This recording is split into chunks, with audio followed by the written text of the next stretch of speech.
The Texas grid operator ERCOT released its summer assessment today. It takes an in-depth look at what demand for power will be during the hottest part of the year. Many are still concerned about February's winter storm. We could lose power again. KENS 5 consumer reporter Nicole Kahn explains what we can expect. Nicole? Expected record-breaking demand for power from June to September. That's because of hot, dry weather along with more people moving into Texas. ERCOT says it is prepared for the peak demand this summer. Plus, it has adequate reserve margins of power should they be needed.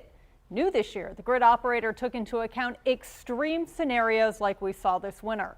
ERCOT says there is a less than 1% chance that they will happen.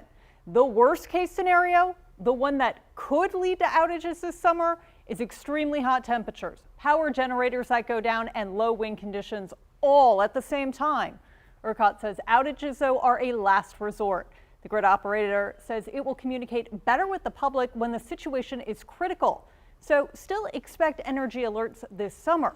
The good news, though, is unlike the sustained freezing temperatures we saw this winter, even during a long, hot stretch of weather, the power grid will get a break.